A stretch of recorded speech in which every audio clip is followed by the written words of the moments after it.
So, dito nga po mga kalingap mga ka-ed, si magulang ni Beyonce, may kasalanan din ba? Easy money para daw mapabahayan. So, yan po yung pag-uusapan po natin mamaya mga kalingap mga ka-ed. Pero bago po natin ipagpatuloy ang video ito sa mga bago pa lang po sa ating munting channel, huwag po natin kalimutang suportahan ang ama ng Kalingap, Kuya Val Santos Matubang at Kalingap Rob. At paunawa, panoorin po muna ang full video bago mag-comment para malaman ang nilalaman nito. So, dito nga po mga kalingap mga ka-ed, ito pong nagsasabi na may kasalanan din daw po yung magulang nga po ng Angels, easy money daw para mapabahayan. So yun po yung pag-uusapan nga po natin at ito po mga kalingap ay binasa lang na naman po ito ni Makagago nga po Kumbaga itong si Makagago, nagbabase lang po siya sa mga nagko-comment po ng anti-kalingap. At yan nga po mga kalingap, yung sinasabi po nila na meron din daw kasalanan yung magulang po ng mga angels para daw mapabahayan dahil nga po sa yun nga kumbaga napakainit po sa kanila yung itong love team na ito ng Kalingap. Hindi ko alam po mga Kalingap kung bakit napakainit po ng nila dito nga po sa love team nga po ng Kalingap kasi kung tutuusin po mga Kalingap, parang artista lang din po yan, di ba?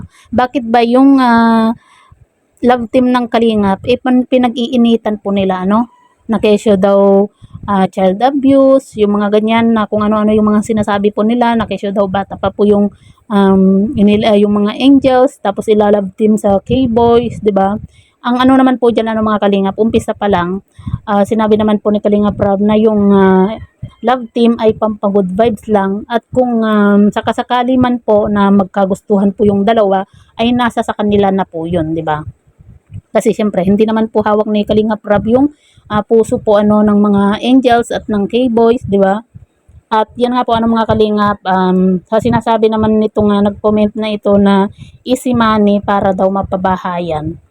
Kahit naman po hindi po yan ila-love team, deserve naman po talaga ng mga angels na mapabahayan kasi nakita naman po natin 'di ba yung pamumuhay po nila 'di ba nung bago-bago pa lang na mai-vlog po ni Kalingap Rob 'di ba, kagaya na lang si Beyonce 'di ba, nakikilabada lang po sila para lang meron po silang maipambili ng bigas at para meron din po silang pangbaon.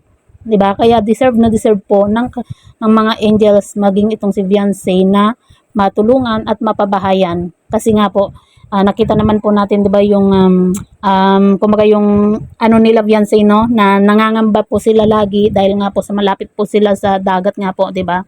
Lalo na kapag merong bagyo. Kaya saka yung mga mga Kalingap, yung mga tumutulong naman po dito sa mga angels, kusang loob naman po 'yun, 'di ba? Hindi naman po pinipilit or hinihingi ni Kalingap Rob na bigyan yung mga angels ng mga sponsor.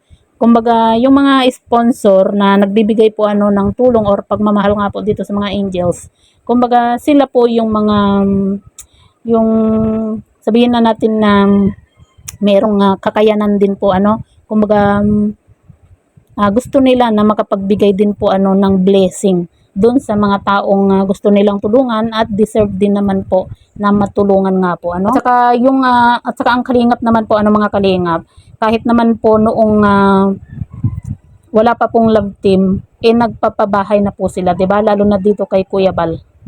'Di ba? Ang kumbaga ang ang trabaho na po ng Kalingap ay yung magpabahay po sila.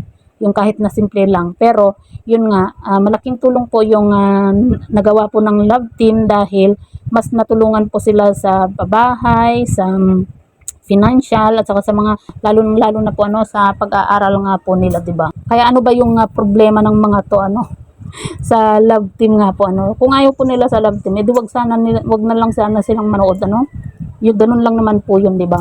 Hindi naman po porke na-love team na, sasabihin na easy money daw po, Kaya pumapayag yung magulang po ng angels na i-love team po ang mga anak po nila. Kumaga, isipin na lang po natin, na bakit ba yung sa mga artista, meron din naman mga bata pa po, di ba, na na-love team. Ano yun, porke ba hindi artista itong sina Beyonce, Carla, Joy, diba? Kaya mainit yung ano nila dito sa love team ng Kalingap or sadyang mga naiinggit lang sila.